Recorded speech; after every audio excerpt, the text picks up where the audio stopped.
So the next lecture will be on the graphs of the various trig functions. So up and where we have that y equals a sine or cosine, bx minus c plus d. So when the equation is in this form, a, the absolute value of a, tells us the amplitude, the height of the wave. The period is given by 2 pi over b, so the time frame it takes for it to repeat. And the phase shift is given by c over b. And this d over here at the end will either take our curve, raise it, or lower the curve. Okay? So let's first look what happens in terms of a basic sine wave. Okay? And so if we again look in terms of our trig function, and this time in terms of a unit circle, would be a circle with a radius of 1.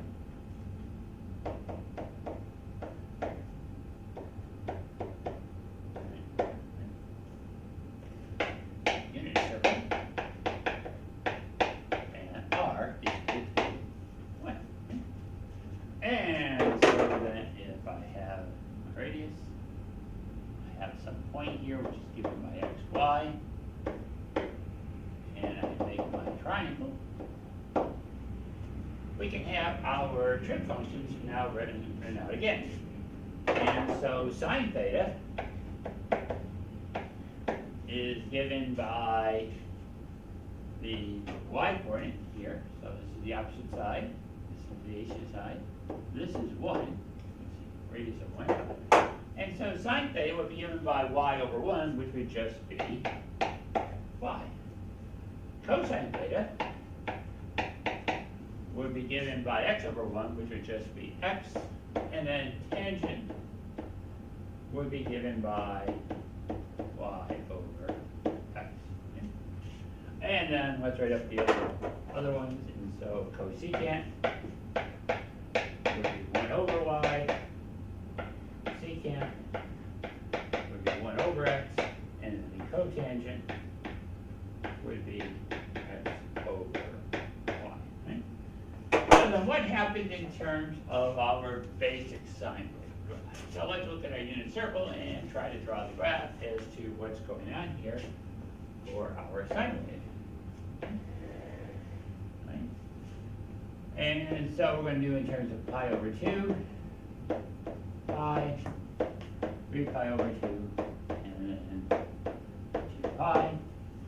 My y value goes from 1 to -1. We'll call this 1. We'll call this -1. Okay. And then let's write down here. So this is 0. This is pi over 2. This is pi. This is 3 pi over 2. And then all the way around, we're back to 2 pi. Okay. Right. So when we're at 0, the y value is 0. Here, right? When we're at pi over 2, the y value is 1, so we'll be up here. At pi, we're back to 0. At 3 pi over 2, we're at -1. And then at 2 pi, we are back to 0. Right? So we get those 5 points, and we'll be using those 5 points when we talk about graphing other variations of sine wave. And so now it's just a matter of drawing a curve that connects the dots. And so we're going to draw a curve that connects the dots. And we get our graph of our basic sine wave. Okay. And now we can talk in terms of variations on that sine wave and our equation we had up earlier. And so let's say we have one that looks like this. Y equals 3 sine 2x minus pi over 2. Right? So what I want to know is what's the amplitude, what's the period, what's the phase shift, and what does the graph look like. Right? So the amplitude, the period, and then the phase shift. Right? Well, the amplitude is going to be 3 the period is given by 2 pi over b, and so this is going to be 2 pi over 2, which will simplify to just pi. The phase shift is given by c over b, and so that'll be pi over 2 divided by 2, which will simplify 2 pi over 4. So we have those three things, and now I want to know what the graph looks like, and so we'll graph this. So it has an amplitude of 3, which means it goes from 3 to negative 3. Okay? Now the phase shift basically tells you where your normal, in this case sine wave, starts. Okay? And then it takes pi units for it to repeat. So let's put a mark here for pi over 4, because that's where my normal sine wave is going to start. Right? It's going to end one cycle pi units later, and so to get that number, we'll take pi over 4 and add pi. Well, in order to add these, we need to have a common denominator. That number will be 4, and so this will become 4 pi over 4. And so we'll get 5 pi over 4. And so let's put that mark on here. We'll call that 5 pi over 4. Right? And then we'll put in the midpoint for reference, and we have that. Right? Now we want to draw our curve. So our sine wave, remember we said the basic sine wave looks like that. And so then we want to put that shape on this graph. So yeah, we're only going to look at 5 points to do our graph. So we got these 3 where it's 0, and then one here where the max, and one here at the min. So what we're going to do is first plot these 3 where it's 0. So it'll be 0 here, it's going to be 0 here, and it's going to be 0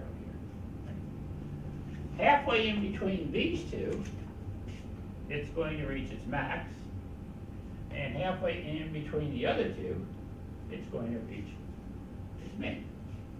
And then it's just a matter of drawing in a curve that connects the dots. And then this curve will go on forever and ever in both directions. And we have our graph of our sine wave. So let's look at another one of these. And so we'll have, in this case, this one, y equals minus sine pi over 3x plus pi over 3. Right? Again, we want to know the amplitude, the period, the phase shift, and then the graph. So the amplitude is given by the absolute value of A, and so this is going to be 2. Right? The period is going to be 2 pi divided by pi over 3. Right? So this would be the same thing as saying 2 pi divided by pi over 3, which would be 2 pi times 3 over pi. So the pi's go away, and we get that this number will be 6. The phase shift will be given by negative pi over 3 over pi over 3, which will be negative 1. And again, C is negative pi over 3 because of the way the original equation is defined. Okay? Okay? My original equation is given as bx minus c. And so in order for that to be a positive number, meant that c itself had to be negative. So that's why it's going to be that. Right? Right. So then again, we want to graph. Right? And so we're going to go between 2 and negative 2. Phase shift is negative 1. Okay? And And then the ending point for the first period will be -1 plus 6, so +5. So that'll put us here. The midpoint would then be here. This number would be 2. And again, we're going to first graph our 0 points. So we know it's going to be 0 here. It'll be 0 here. It'll be 0 there. Now, this is where the negative here, -2 will come into play, because what this negative is going to do, it's going to take this basic sine wave curve, and by having the negative out front, it's going to flip it. And so it's going to start, and it's going to do the opposite, right? And so it's going to go down first, and then it's going to go up, and we get our graph, right? So that's where the negative comes into play. When we graph it, that negative just flips the curve about the x-axis.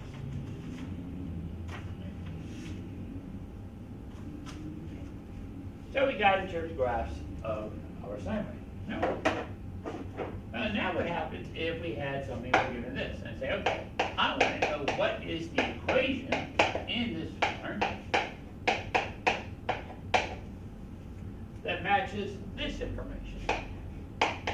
Tell you that the amplitude is 5, the period is 4, and the phase shift is 1. And now I want to know what is the equation that matches this information, right? So first off, we can write, okay, well, amplitude is 5, so that's going to be y equals 5 sine, right? That would be the amplitude part. And we'll assume that in this case, it's going to be a normal sine wave, and then it starts up first.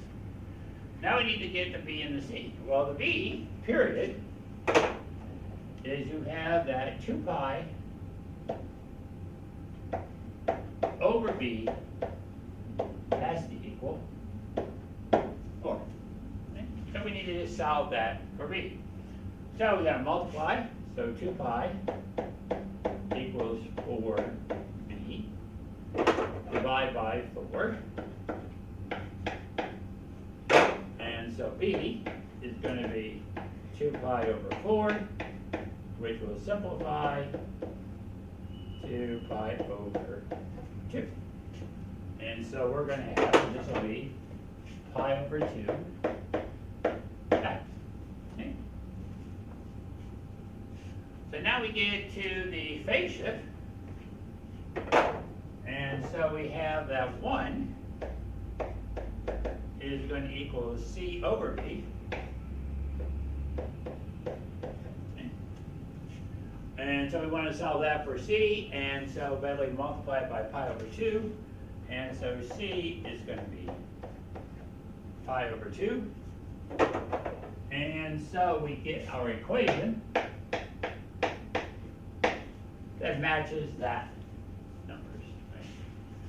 So given the amplitude, given the period, given the phase shift, should be able to tell me the equation that matches that information. So we have in terms of sine wave. Well, let's now look in terms of a cosine curve.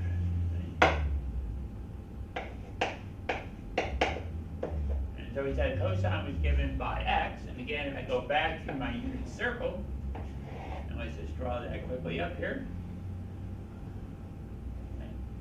Again, this is 1, 0, 1. 0, 0, -1, right? This is 0, pi over 2, pi, 3 pi over 2, and then this is 2 pi, right? And we said from up before that the cosine is given by the x-coordinate. And so if I graph my basic cosine wave, we now get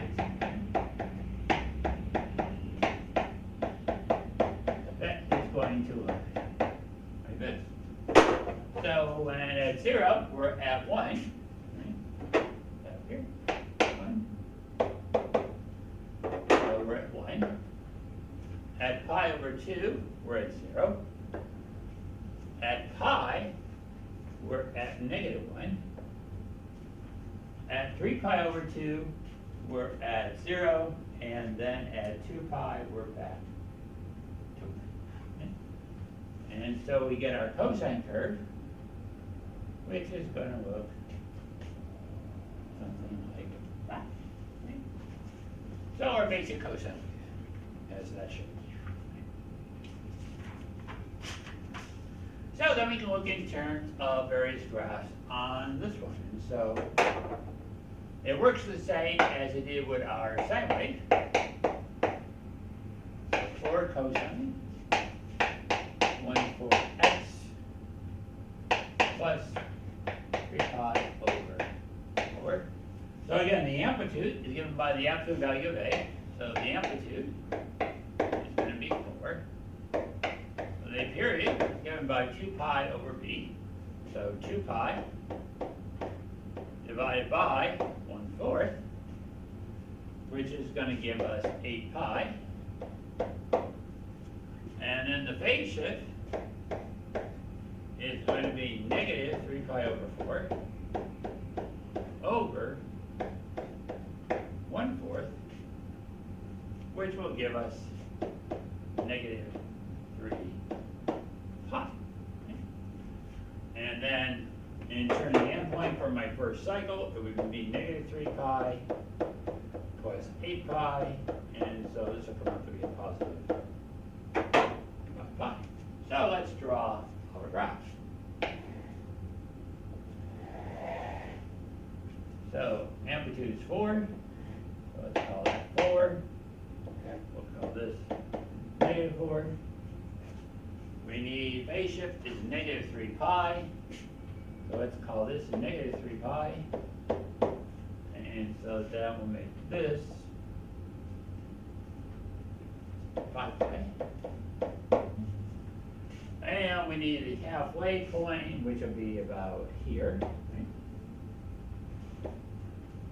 Right? And now we're going to look in terms of our cosine curve, which looks like that. Right? So cosine starts at the max and it ends at the max. Right? So I put those 2 points in first. Halfway in between the two, we reach the min. So at this point, we'll be at the minimum. Right? And then halfway in between here and here, we cross the axis. Halfway in between here and here, we cross the axis. And we get our cosine curve, which is going to look something like that. So we get a graph of our cosine curve. Right? And again, if you do have graphing calculators, you can do these graphs on a calculator too. Right? So cosine wave, sine wave. Right? So we got 4 more to get through. And so the next one we'll talk about is going to be in terms of cosecant. And so remember, cosecant is the reciprocal of sine. So let's first look at our basic sine wave.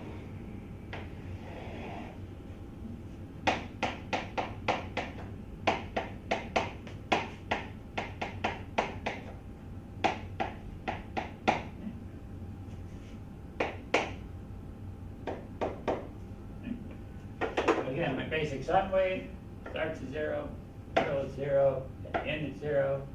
Halfway in between here, we reach the max, and then here, we're at the min, and we get our, well, cosecant is the reciprocal. Right? So this is the graph y equals sine x. I want to graph y equals cosecant. Well, the way this works then is any time when this function is 0, well, 1 over 0 is going to be undefined. So we're going to have asymptote lines.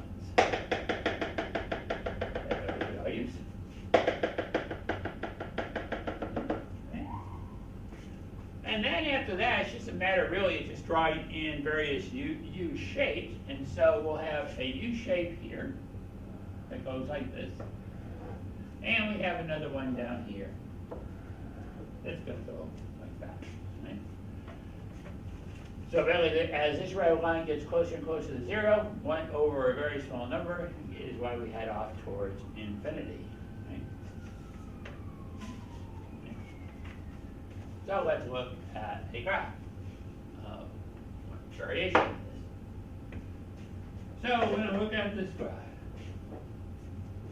Y equals 2 cosecant 2x minus pi over 2. Okay? And so the way I like to do this is to first look at what would happen if this was actually a sine curve. And so we got the amplitude, the period, the phase shift. Well, the amplitude is going to be 2. The period is going to be 2 pi over 2, which will just be pi. And the phase shift will be pi over 2 over 2, which will be pi over 4. And then for my first cycle, it would be pi over 4 plus pi, which will give us 5 pi over 4. Okay? So let's draw that graph. Right? So we want pi over 4. We want 5 pi over 4. Midpoint for reference. Amplitude is 2, so it goes between 2 and negative 2.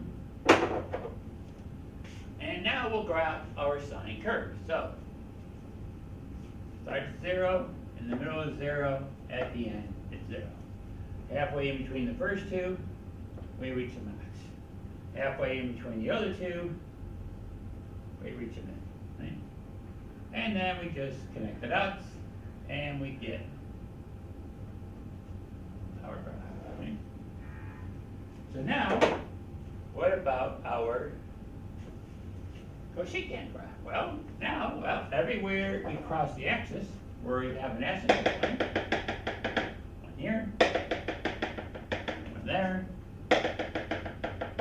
one there, and then it's just a matter of drawing in U shapes, and so we have U shape up here, and we have another one down there, right? And so we get our graph.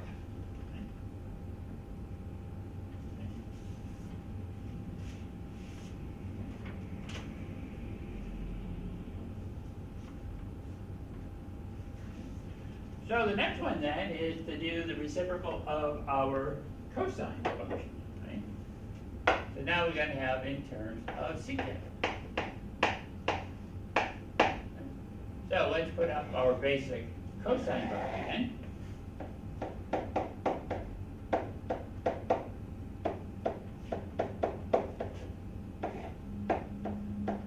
And again from 1 to negative.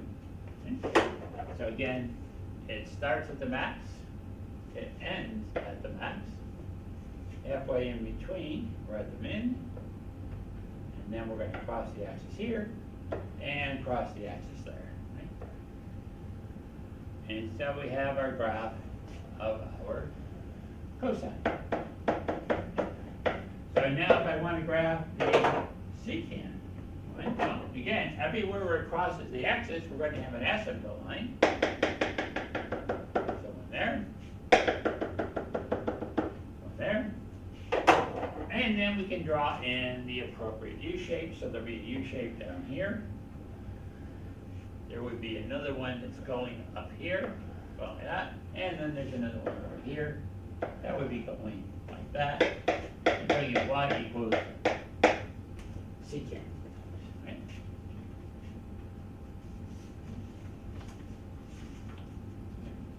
And then when I want to graph a variation of on the secant, just like I did with my cosecant, I would first draw in the appropriate cosine graph, and then after that, I can just put in my asymptote lines and draw in my graph. So that leaves tangent and cotangent left. So let's look at tangent first. So again, let's put up our unit circle one more time. And so we have our point, x, y.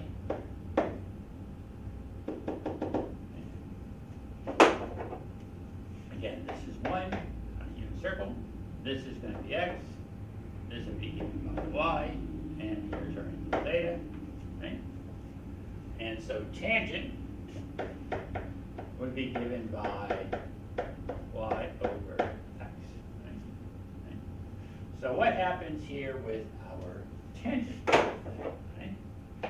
Well, by looking in terms of a tangent graph,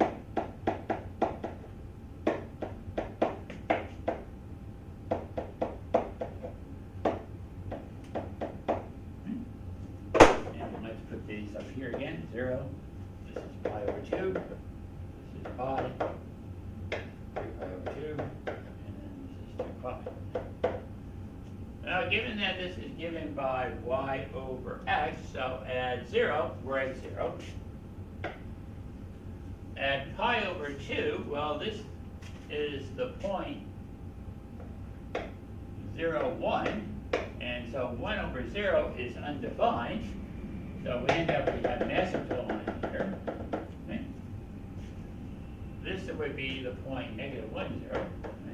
Right? And so that would be 0. Right? At 3 pi over 2, we're down here, which is 0, negative 1, which again would end up being undefined. And then at 2 pi, so that's all we know so far. Well, what happens then as we work our way through? So what happens if I go this way around the curve? Well, as we go this way, you got that y is very small compared to that until you get to here where I go to the opposite situation. And so you got that it's going to take off like this. Okay? Then we cross the asymptote, and then we're going to be coming in from negative infinity and then going back up to positive infinity, and then we would get the same thing happens here. So we have that shape in terms of our tangent graph. So now we look in terms of all variations of our basic tangent graph. And so we now have in terms of this, y equals a tangent bx minus c, right? Now tangent really doesn't have an amplitude, because after all it does take off to infinity. But what I do need to know is where are these asymptote lines? If I know where those are, I can draw in that curve, okay? And so the way you figure that out is we take this part of our equation, bx minus c, and we're going to set that equal pi over 2, and we're going to set that equal to negative pi over 2. Right? And if you go back to this graph, you got that the two closest asymptotes from our origin would be this one at pi over 2, and then there would be a corresponding one over here at negative pi over 2. Right? So we're going to take that. So let's look at a question. So y equals 3 tangent 2x minus pi. Okay. So I just want to look at this part. And so we're going to have 2x minus pi equals pi over 2. And then 2x minus pi equals negative. And we're going to solve each one of those for x. So here, we're going to add pi. And so if I want to add pi, again, I need a common denominator. This would be the same thing as saying 2 pi over 2. And so we get 2x is going to equal 3 pi over 2, and then we would divide by 2, and so x is going to equal 3 pi over 4. And then we do the same thing on the other side. We're going to add pi.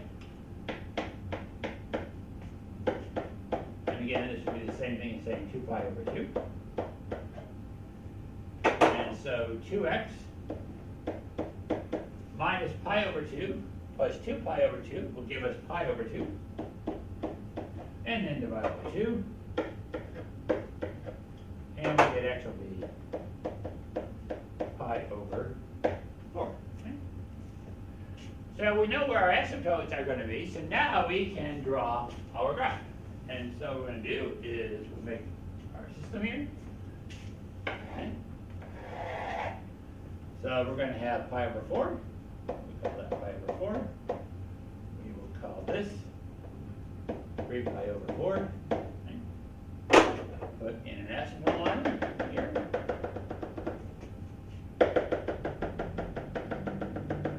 And then if I draw in my curve, it's going to cross here halfway. So it's going to come up like this and go like this. There would be another curve over here that is going like that, and then there'd be another one over here that'd be going like that. And we got our graph of our tangent.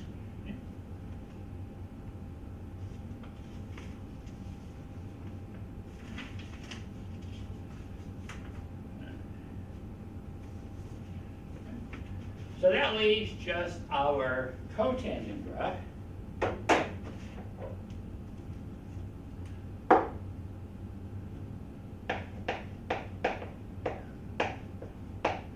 And so the cotangent graph, and circle again.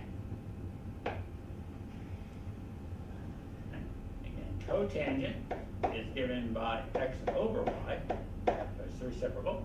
Okay. And so the way this one works in terms of cotangent,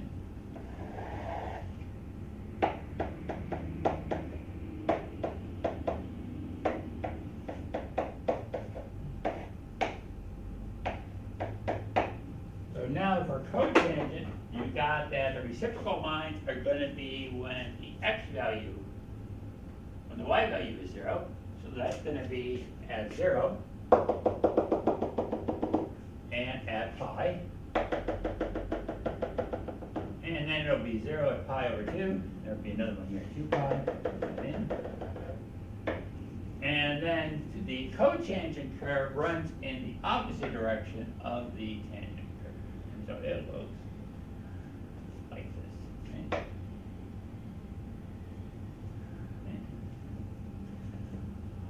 And so for cotangent, if I want to graph variations on this, again, given our equation being in this form, y equals a cotangent bx minus c, again, all I have to do is look at this part, and now we're going to say, okay, we want to know when will this be either 0 or when this is equal to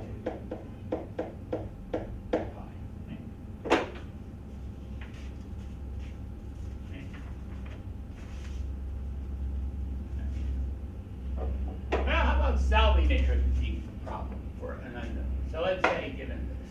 So solve for x. So we got 3 sine 3x equals 125. And I want to solve for all x between 0 and 360. Get all the values. So the first thing I want to do is divide by 3. Okay. So sine 3x equals 0.5. Get that. And then the way we want to get rid of the sign, the way we do that is by doing the inverse sign. So 3x is going to equal the inverse sign of 0.5. And so you plug that into the toy, you'll get, this will come out to be 30 degrees. And then we want to solve that for x. So we divide by 3. And we get x will be 10.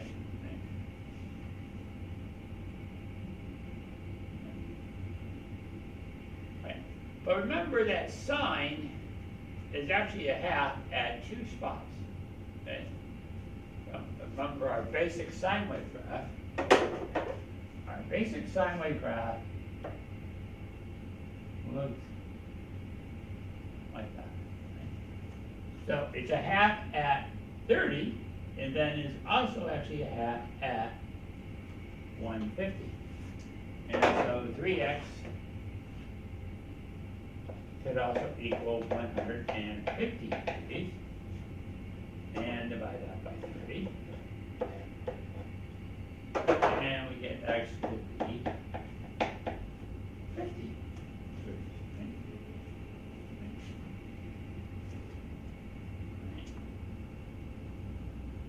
But now again, I want to know what are all the variations of this, okay? And so, again, it's at 30, it's okay. And again, if I go around a circle the whole time, we get 360. And so we get that our next angle here on this side be, so basically in order to get all the variations after this is I can just take my, all the way around a circle, which is 360, divide that by the number in front of the x, which is 3, and I get that this number comes out to be 120 degrees, okay? And so I get the next value will be 130. The next value after that will be 250. And then the next value, well, the next value is over 360. So I get those three numbers. And then I can do the same thing over here. And I would get the next one is 170. And the next one then is 290. So then I just have to take 360 degrees, divide by the number in front of the x, which gives me 120, and that's how much I need to add to each of my numbers to get all the values that will satisfy that equation. And so we got all the numbers for x where this will be true. Okay? And that will conclude the structure.